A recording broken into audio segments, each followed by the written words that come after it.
Hi everyone, my name is Janet Boardwin and I am the Career Director in the College of Natural Sciences. I am going to talk with you today about the career resources that we have for all of you. And if you're not in the College of Natural Sciences, there is a career center for you. We have 8 career centers at the university and each one is tied to the college. And so every college has something similar to what I'm going to show you now. So go to your career center to get the resources, but I'm happy for you to learn about them now. And I'm really excited to share them. So I'm going to share my screen and start talking with you about what we can do to help you get to the next step of your career.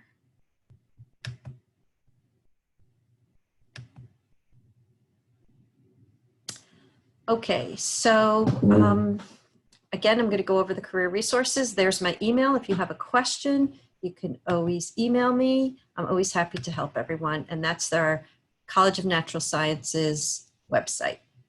So when we talk about career resources, we have to take a step back a little bit and talk about the career process. So what we do, there's a process. Some of you may already know what you want to do when you graduate, and some of you may not. So you can come on into this career process anywhere. Starting at self-assessment, we can help you figure out what you might want to do for a first job, and we're talking about first jobs here, help you explore those options. We work with students all the time on developing their career tools, resumes, cover letter, LinkedIn, how to network, etc. Then help you with your, it says job search here, it can be internship, co-op, anything. And then evaluate what's going on. Is it working? Is it not working? And then you jump in and out. So we work through this process with you wherever you are. The pictures on this slide are taken from previous career fairs at the university, and this is a life sciences career panel I hosted last year. So what do we specifically do in career advising? And there's our website again. We help with resumes and cover letters. We help with career exploration and self-assessment, figuring out what you want to do, what you're good at, what you like. Help you find internships, co-ops, research, and other experiential learning. And we're going to talk a little bit more about experiential learning because that's the name of the game. Teach you how to job search using Handshake. We're going to talk more about that and other job search tools. We'll help you customize your career tools for each particular job so that you can do this on your own. We'll help you if you need with personal statements and graduate school exploration. Help you use LinkedIn and develop a profile, learn how to network, and talk with you about how to contact professors if you need letters of reference or you want to work for them to do research. And we also help with interview preparation, salary negotiation, and building professional skills. So there's a lot that we do. We love what we do and we like helping you. So what do we have in our own toolkit? So in the College of Natural Sciences, this is our webpage. Let me get my laser pointer up. There's a lot of resources there. We do one-on-one career advising appointments. You would make those in Handshake. We also do Zoom drop-in with career peer advisors. We have a career handbook. My next slide is going to talk more about that. That has lots of resources. Big Interview is a tool we use to help you learn how to interview and how to answer the questions. Did you know that we have a database of completed internships and research? It's on our webpage, and we ask that if you've done some experiential learning, that you add your data in there, and then it comes out to be a database for other students to learn more about what their fellow CNS students have done in various majors. So we already have some entries from 2020. We offer career-related workshops. We'll talk again about Handshake and what's on there. And this year we're adding Career Fair Plus, which is how all our career fairs are going to be viewed this year virtually. So what are some of the resources we use for helping you find experiential learning? Every week, I will send you at Thursday, 8 p.m., a newsletter. The updates, the highlights of what's coming up this coming week in career fairs, employers, I was going to say coming to campus, but virtually doing info session, and other career events and jobs and internships. Mass Clean Energy Center runs a year-round internship program, so if you're interested in clean energy, that's a place to look. Mass Life Sciences Center also runs an internship program, and many of our students apply and many of our students work through that program.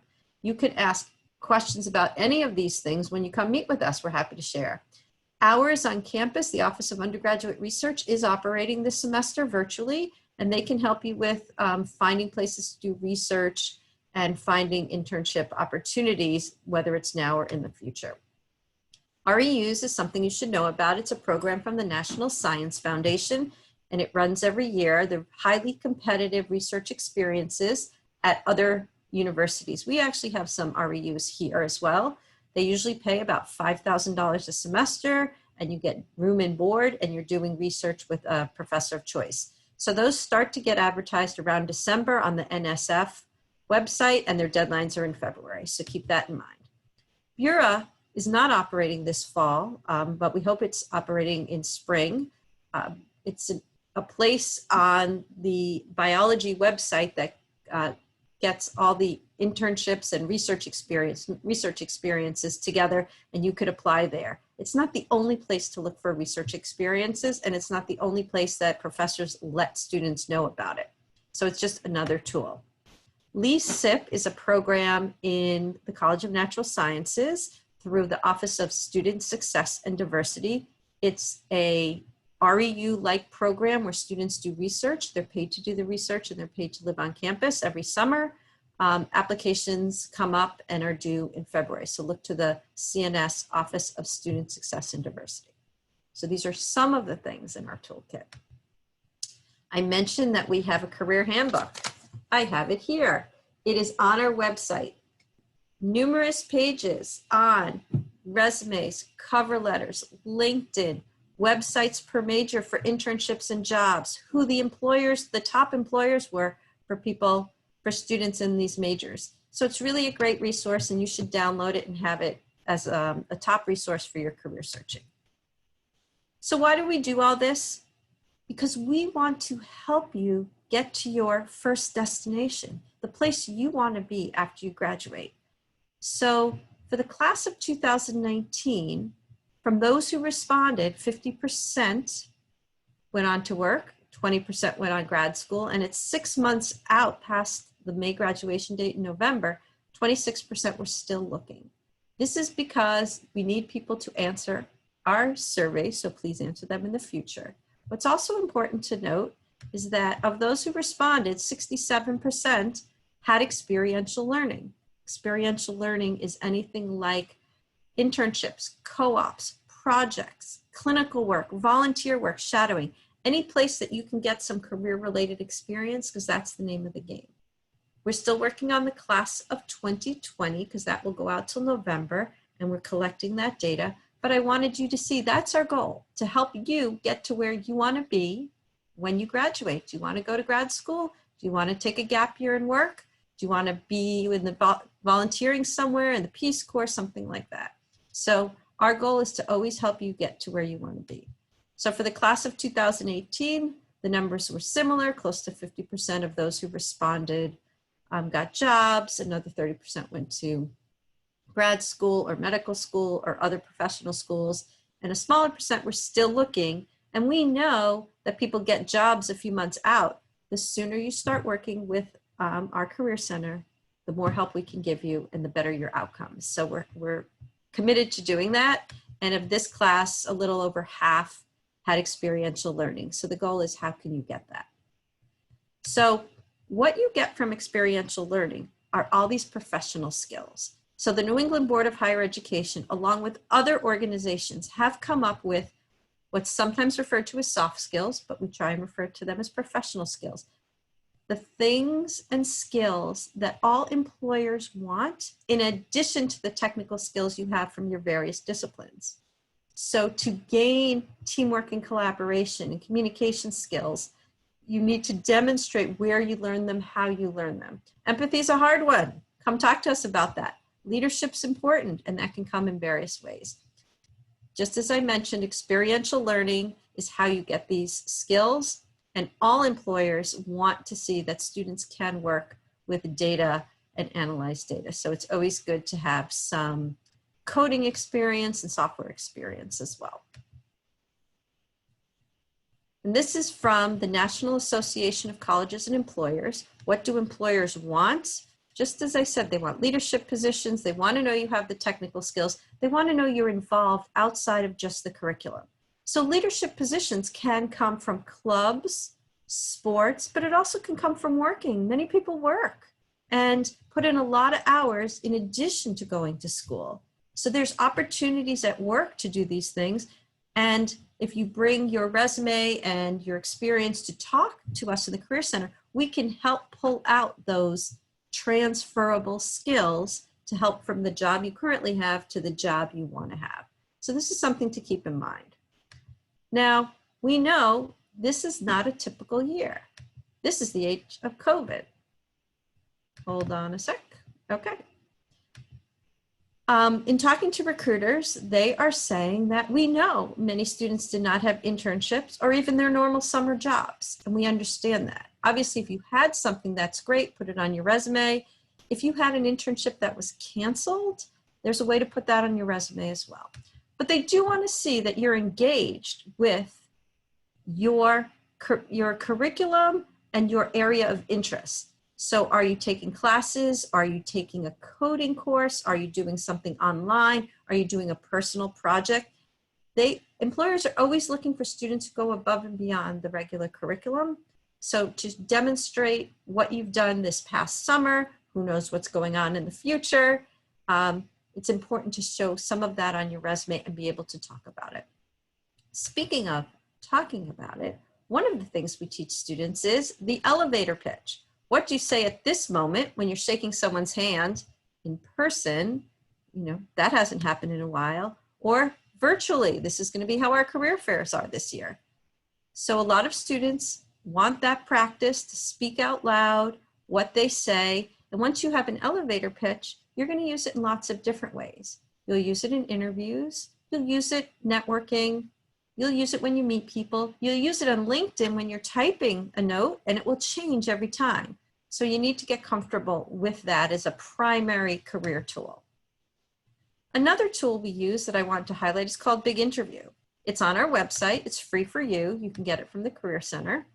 And there are tutorials on how to answer common questions. Then you can practice easy, medium, and hard questions right on your laptop with the camera, and you'll record yourself. In addition, you get to choose other ways to get questions asked of you by an industry or competency, or what they call interview roulette, where they just start asking you different questions, and that's kind of fun. I suggest when someone wants interview practice, you first go through Big Interview and then make an appointment with the CNS Career Center to have a mock interview. So this way you will have covered all the basics beforehand. When you come for a mock interview, please bring your resume and a job description, because we can customize the questions based on what you're interviewing for. Another thing we teach about interviewing is the STAR method: situation, task, action, result. And this is a way for employers to not just get yes and no answers to questions, but to hear how you used your skills. Again, this is just an overview, but I want you to know some of the things we can help guide you on. Now, fall 2020 is unlike any other semester. We have numerous career fairs going on, and they all will be virtual this year. We have partnered with Career Fair Plus, so please download that app now from the Apple Store or Google Play, depending on your phone. And you can do it on your computer as well, which is the best way to have the career fair experience. You will see the list of career fairs there for UMass Amherst. And this is the list. There's a lot of fairs. What I'd like you to think about is perhaps using your skills and meeting companies from different career fairs. I've already spoken to a math major who wants to work as a data analyst in a not-for-profit. He might go to the Arts and Humanities Fair. He might also go to the Tech Fair, but he hadn't really thought about going to the Arts and Humanities Fair before. So something to think about. And again, it'll be in the app, the companies. There are companies added constantly, so that will change. So the way this is going to work is that you are going to download the app, as I just said. You'll make a very easy profile. You're looking for an internship or you're looking for a full-time job. your phone number. Very important to have your phone number in case there's tech problems at the fair. You can call instead of having a video chat. You can upload your resume, which is also important. And then 2 weeks before the fair opens, the exact day, you'll be able to make one-on-one 10-minute meetings with the recruiters. So there's a lot that goes into career fair preparation, including researching the companies, knowing what they do, knowing what you're interested in. So you now are going to be face-to-face with them and having a video interview. Some companies and organizations are going to have drop-in rooms where you don't have to make an appointment ahead of time, but you can drop in. Now they may let students into their room, kind of like Zoom, one-on-one, or they may let a few students in at a time, trying to mimic the career fair experience where you just walk by and you see people talking. So this is pretty exciting that we have this platform, and it's best to prepare early. Now I've mentioned Handshake a few times, but I want you to know that it is the primary career platform for UMass Amherst and hundreds of other universities. In it are upcoming career fairs and employer information sessions, internships, co-ops, other field experiences. There's volunteer work, full-time jobs, fellowships, and you can connect with other students who have done previous internships. You are already in Handshake. You don't have to request access. Just log in with your UMass net ID and password, and you're in and you can explore. We also talk with students quite a bit about what it means to be a professional and how to write professional emails and how to talk to employers and how to talk to professors when you want to get research with them. So it's just something to keep in mind that we can work with you on. Now, some reminders. Career advising continues to be available. You make an appointment in Handshake, we send you a Zoom link. We have been doing this since March. It all works well. If you prefer to meet and can talk by chat or phone, you can indicate that in your request and we'll happily do that as well. We also, once again, have career peer advisor drop-ins, so you don't need an appointment. They're available at these times on this Zoom link. So it's also in Handshake, so you can access the Zoom link there. And can't say enough about Handshake. That should be your go-to place to start to find events, make an appointment with a career advisor. And if you have an internship or a co-op, you're going to register that experience in Handshake. I didn't get into too much detail about the internship experience as far as registering it for credits. That's done in Handshake as well, but come talk to us. We're happy to tell you about it.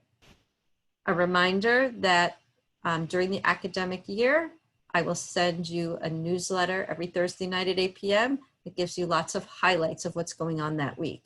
So I know you get a lot of emails. I've talked to a bunch of students this week and they say they get 3 to 10 emails a week from UMass, and that's a lot.